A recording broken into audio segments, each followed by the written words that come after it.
So we finally made it to December and call it a holiday gift come early. This weekend in SEC on CBS doubleheader, and both games have major implications. Starting at 3:30 Eastern, the Florida Gators look to lock up the SEC East with a win over Tennessee, securing their spot in the SEC title game. And following that at 8 Eastern, the #1 ranked Alabama Crimson Tide, they're going to look to do the same thing in the SEC West with a win, and it's going to be a revenge game against LSU. You see the times there, and as I said, major implications for both of these teams, but both Florida and Alabama heavy favorites in those games. All right, let's welcome in the man who will be on the call for the evening game, the one and only Gary Danielson. Let's start with the early game, though. Florida at Tennessee. James Houston, a linebacker, a leader on the team. He says, I don't think too many people need motivation for this game. We know what is at stake. So can the Florida Gators look to lock it up this weekend? Well, they have, enough weapons to lock up any game, no matter who they play against this year. Even the cream of the crop, the Clemsons, the Ohio States, the Alabamas, the Notre Dames. When you can move the ball on offense, you can beat anybody. But I just kind of sneaking feeling that this is going to be a good football game. Tennessee's pride, having a home game, everything resting on this football game. If I'm playing for Tennessee, I just feel like I could save my whole season. They have shown signs of being physical, being able to play pass coverage, being able to run the ball. If they frustrate Florida, it doesn't make sense, X and O when you look at it. But football's football. You still got to win on the road, and that's not easy in the SEC. All right, let's say they do win. The last time Florida made it to the SEC championship was back in 2016. You were on the call then, very familiar with how that game went. Not good for Florida. They lost 54-16 to Alabama. So let's fast forward 4 years. How would you match up these two teams if they do meet on December 19th? Well, it's completely different. Florida was playing basically with a wildcat quarterback back in that football game. They just couldn't match up at all. They hung early in the game with some defense, but this is a lot different.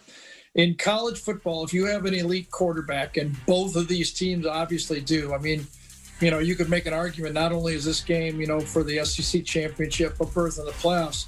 But the winner, if he has a good game, quarterback, probably going to take home the Heisman Trophy in this football game. If both teams win out entering this football game, it could be one of the great matchups that I've done in this SEC championship. So it'll be a lot of fun. And as I say, it's like in any sport. If you have one of those difference makers at a key position, if you got a starting pitcher, if you got a point guard, if you got a quarterback, you can't tell me that in a high-scoring game, Florida couldn't get hot. Kyle Pitts couldn't be a tough matchup. Kadarius Toney gets off with a couple plays. Alabama makes 2 or 3 mistakes. Believe me, anything can happen in college football when you walk on the field with one of those quarterbacks. We have had some great SEC championship games. Some of the most memorable. Jalen Hurts coming off the bench last year, with the Heisman Trophy performance by Joe Burrow. But, this one, it could be very special. I'm really looking forward to it. All right, well, you mentioned Heisman, and I want to talk about that for a second because Kyle Trask continues to be the favorite just ahead of Mac Jones. We're going to get to Mac Jones here in a second. But let's talk about Kyle Trask. What case does he make right now to win the Heisman, and what does he need to do to continue to shore up that vote? I just think from game one all the way through the season, he and Mac Jones have just not had an off game. Now, there's been some tough breaks. Other quarterbacks have missed games, and, Justin Fields looked like he was the front runner, and then he, throws a few interceptions. So, there's been some things happen, but it seems to me right now that this is a collision course. They're going to get center stage. And the way Kyle has played, there's just been no dip in his performance. Even when he lost Pitts, his #1 receiver, he just has been steady, delivering the ball. He has kind of transformed this Florida offense. We all know Dan has had success with quarterbacks, but not a strictly drop back quarterback the way Kyle has been. So he's been, the captain, he's been the quarterback, he's been the trigger man. Everything has gone off number 11. He's had a tremendous year. Then again, you look over in Tuscaloosa and you go, much better than Mac, not much. So again, these two guys to me are the front runners, and they're on a collision course. Yeah, his stats just slightly better than Mac Jones as of right now. All right, looking at Florida, Tennessee, I want to go to the other side of the game. You mentioned you think Tennessee is going to have a good game, and by all means, they need it. They're on a 5-game losing streak right now. What is going on with the Vols, in your opinion? It seems to me that they're in one of those states where they're first times things start to go wrong, they just can't pull themselves out of a rut. You know, it's like when you walk into a classroom or a dance and you know your hair, everybody's staring at you and your hair's out of place or something's wrong, you know, and it just feels to me that every time a mistake is made for Tennessee, they cannot overcome it. There's been some bad mistakes, no doubt about that, but every time you throw a pick, it ends up being a pick six. Every time you fumble, it's on a play that could have been a touchdown. And the way their psyche is, they just seem fragile. Probably listen to a little bit too much talk radio, reading the internet right now. They feel that they're letting their fans down, their teammates down, the coaches down, and you can almost see that as the game goes around, they get more and more nervous. So a little success might go a long way and could build for them, but will not be easy against this Florida team. All right, it's not going to be easy. You said maybe they're going to have it. So overall, give me your expectations for this game. For the Tennessee-Florida game, I think it'll be close. I think the expertise of Kyle Trask and the mismatch with Kyle Pitts, and sooner or later, you know, the Dan Mullen seems to be able to pick apart a defense. Jeremy Pruitt is a really good coach, but I think Florida's got just a little bit too much. I see this being a close game with Florida pulling away at the end. All right, let's move on to the night game, the one we will get to hear you on. What does Alabama need to do to win its 5th SEC West title in 7 seasons? Get on the bus, get on the plane, make sure they bring all their players, and you know, not get too cocky. I'm sure Coach Saban will not let them, you know, loaf mentally in this football game. If they play their game, they should soundly, as you say, get a little bit of revenge for last year's game. A game, by the way, you know, that Tua was not healthy, and we know Mac Jones is very healthy for this game. You just look at Alabama and you wonder, well, what's their weak point? You know, the more I watch them, the more I'm impressed with different players that, you know, hadn't stuck out early in the season are just getting better and better. When they want to run the ball, they can. When they want to pass the ball, obviously they can, and their defense is getting there. For LSU, boy, every time you watch it, every time you put on the tape, you go, what is going to go wrong in this football game? And it's gone wrong almost in every direction for them. Players opting out early, players opting out late, quarterback play by true freshmen that aren't ready to play, an offensive line that seems to not be able to handle assignments or blitzes.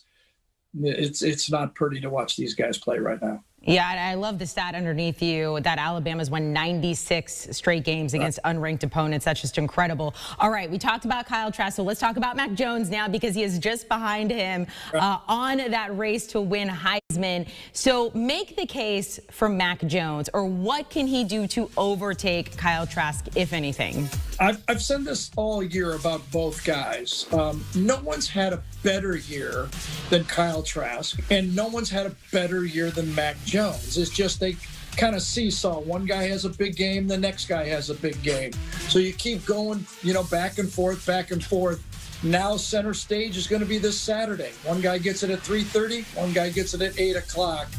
Hard to believe the way these guys have weapons, the way they're being coached and how good they are, that they're going to have a bad game. So to me, right now, it doesn't matter who's ahead.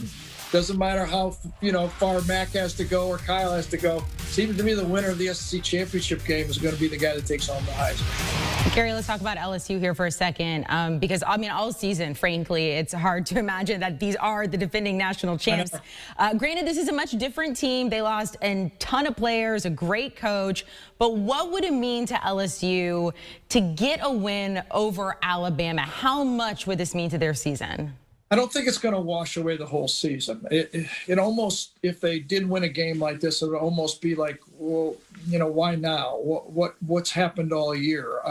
To me, it's a stretch for me watching them play. Now, their defense has improved, but you know, when I watched them early in the year, it needed a lot of improvement. It has. They've gotten better. And, you know, they've got some players that can match up with Devontae Smith. Derek Stingley match up with Devontae. is as good a matchup as you can get in college football. You just know if you watch football, a great pass route and a great player beats great defense all the time. The Alabama offensive line does a good job of being able to give them time. And as you just showed right there always seems to be something a bit wrong with this LSU team. They block them right, and they drop the ball. They don't block them, they get a sack. They got a guy open, they miss the pass. They just seem to be a half step behind everything this year.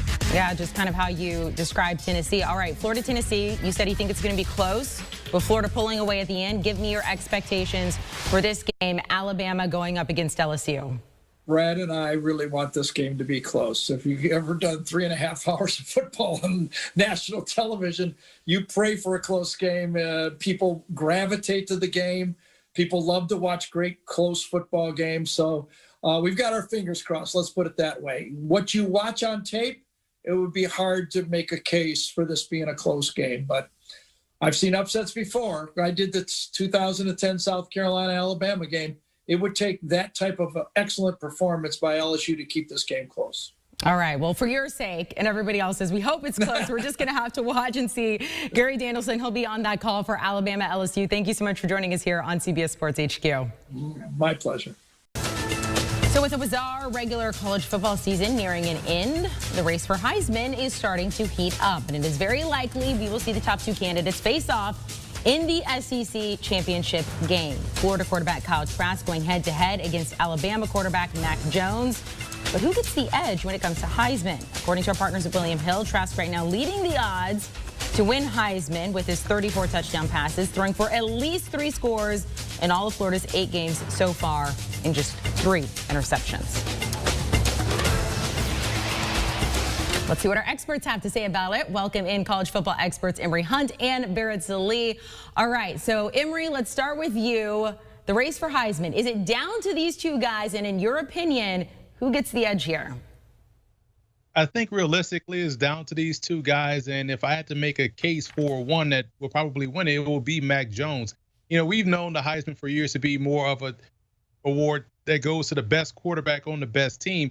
Otherwise, Marshall Faulk would have a Heisman Trophy. Larry Fitzgerald would have a Heisman Trophy. But we saw those 2 trophies go to guys that were quarterbacks of better football teams. So I think when you look at Mac Jones, because he has the best team around him, I think they will beat Florida in a head-to-head matchup. He'll be standing at the end, and we know the Heisman is in January now. So with that being the case, I think it makes a stronger case for a guy like Mac Jones to win it. Emory makes a good case, but I'm still going to go with Kyle Trask because he's just on an historic pace in a year which I think has been more bizarre than any we've seen in a very long time. And while these two will probably meet in Atlanta, and the storyline going in will be that it's a battle for the Heisman Trophy, I disagree. I think Alabama, because it has Najee Harris, because it has Devontae Smith, those guys are going to get Heisman consideration too. And I have a hard time believing that many Heisman voters, myself included, will put 2 players from the same team in their ballot, which only has 3 players on it. Now, I know Kyle Pitts will garner some attention too, but I don't think it's going to be enough to take many votes away from Kyle Trask. To me, the historic nature of Kyle Trask, what he's doing, what he has meant to Florida, and I know with my ballot, value to a team matters an awful lot. And I think in terms of most valuable player in the country, it's hard to argue. I think it's got to be Kyle Trask. So much power Barrett Salih has there. All right, let's talk about Kyle Trask because we're going to see him and the Florida Gators this weekend. Let's talk about the SEC on CBS games of the week, starting with Florida, Tennessee. Florida looking to make it back to the SEC championship for the first time in 4 years. Barrett, we'll start with you here. What is the storyline you're going to be watching in this game? It's Tennessee's quarterbacks, not only because they have to be able to play at a high level just to keep pace with Florida, but also because of what it means for the future. Jeremy Pruitt has been very reluctant to take Jarrett Garantano out and put Harrison Bailey in, but it seems like the tide is turning in that direction. And then on top of that, there are some COVID issues in the quarterback room, but it doesn't sound like it's Harrison Bailey. So I want to see what this kid does on a big stage. If he's able to keep up with Kyle Trask, great. I don't think anybody of us expect that. But if he's able to play well in a big spot in a rivalry game, then I think it bodes well for the future of Tennessee football. And let's be honest, Tennessee could use any great news at all right now. They're not going to compete with Jarek Arantano. They're not going to have a chance against Florida with Jarek Arantano. You roll the dice, you put the youngster in, you see what happens, and then also on top of that, you get a little bit of a plan and a glimpse of the future. This is still the SEC we're talking about, and I still believe run game and defense can help you win games in this. So if you're looking at Tennessee, I'm looking at their third down defense. They're going to have to able to get off the field against Florida. We talked about Kyle Trask in that passing game with Kyle Pitts at tight end, Kadarius Toney as well. If they can get off the field, we know Tennessee can run the football. They have a very good offensive line, and that helps a quarterback out because you don't have to depend on them to throw more often than you want them to. We see this playing out in the NFL with the Cleveland Browns and Baker Mayfield. So if Tennessee's defense can get off the field on third downs, I think that helps them a lot. So to me, that's the biggest key for the Vols in this ball game. All right, Florida is the favorite. We had Gary Danielson on. He says he thinks it's actually going to be closer than a lot of people think, but that Florida will pull away at the end. Emory, let's start with you here. Who's your pick to win?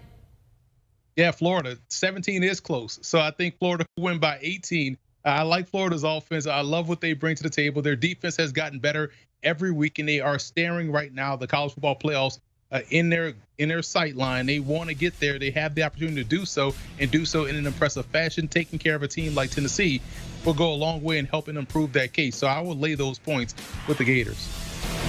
I'll lay those points, and I might even want to tease them up a little bit because 17 might not be good enough. Maybe tease it up to 24 if you can. Look, Florida drives the bus. Offense drives the bus, and Florida will score 40 points. And it's up to Tennessee to keep up. And after what we've seen during this 5-game losing streak with the offense that is just flat out awful, and on top of that, just the second half collapses, I think Gary is right that Florida will pull away in the end, but they'll pull away well beyond those 17 points. Tennessee's a disaster in the second half. They don't have an offense that can keep up with Florida, and there ain't nobody stopping the Super Swamp Brothers, Kyle Trask and Kyle Pitts at this point.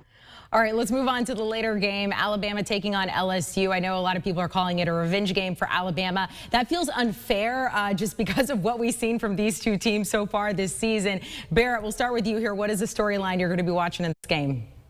Well, it's all of the weapons that Alabama has. I mean, Jaleel Billingsley, probably the #1 storyline because you just replicate these players at Alabama, right? Like they just sort of come out of nowhere. And you saw Jaleel Billingsley have the big touchdown you see right here against Auburn last week. He's become a part of this offense over the last couple of weeks. And so, if a team's able to slow down Devontae Smith and John Mechie and Najee Harris, then here's this other dude coming off the bench no one knows about to become a weapon. So how they incorporate him into the offense, look, it's not really going to matter in this game. But I think moving forward in the college football playoff, when they start playing some better teams, then yeah, they might need him. So different concepts, how they use him, what his role is moving forward. I'm excited to see that against an LSU team that, let's face it, defensively, aside from last week when Kellen Mond decided he wanted to play bad, you get that back and forth with Kellen Mond. But I'm excited to see what he does on the road. I'm excited to see what he does against LSU and excited to see how Alabama uses him. I know there's no such thing as transitive property in football, but when you look at what LSU's offensive line didn't do last week against Texas A&M and imagine Alabama's defensive front seven doing the same thing but worse, I have to look at that line of scrimmage. I know Coach Orgeron screamed at TJ Finley when he was coming off the field after he threw that pick six, but man, scream at that offensive line. He was getting hit every time he dropped back to throw. And I think that's going to be more of the same in this ball game. So I'm going to be focused on that LSU offensive line and how they bounce back from such a bad performance against Texas A&M, because this matchup will be won in the trenches. If they can't block Finley or whoever's going to be back there at quarterback, they won't have any offense, and Alabama will roll once again over LSU. All right, both of you went with Florida. They were the favorite there by 17, said it wasn't maybe even a big enough number. We get a bigger number here. Alabama's the favorite by 28.5 points. Emory Hunt, who's your pick to win? Roll Tide, man. When you think about what we saw last weekend up front, A&M really should have won by 40 points against LSU, but Barrett is right. Kellen Mond played terrible last week, and they didn't barely win, but they barely won by Alabama standards. I think Alabama will double up on LSU, so I would lay those points. I know it's a big number, but trust Alabama, trust their offense with those playmakers, trust their line of scrimmage, their point of attack play. They'll take care of business against the Tigers. Yeah, I agree. Emory hit on the offensive line for LSU, which was just horrendous against Texas A&M, and now they go up against against Alabama, which I remember back after the third game of the season, we thought Alabama's defense was a liability. Well, under 4.5 yards per play over the last 3 games, in each of the last 3 games, I should say. They're playing lights out defensively. We know what they can do offensively. You're going to ask TJ Finley or Max Johnson to get into a shootout with Alabama? No, not at all. Take Alabama, lay the points. This is going to be extremely sideways. I know Nick Saban said that they don't really get into a lot of revenge games. This one matters just a little bit. So yeah, I would lay those points. All right, both our experts lay the points with the favorite there in the Crimson Tide. Emory Barrett, thank you so much for joining us. Do you want a sports network that delivers everything that matters about the game? The highlights, the picks, the instant analysis, no yelling, no fake debates, no politics. Hit the subscribe button and never miss a moment.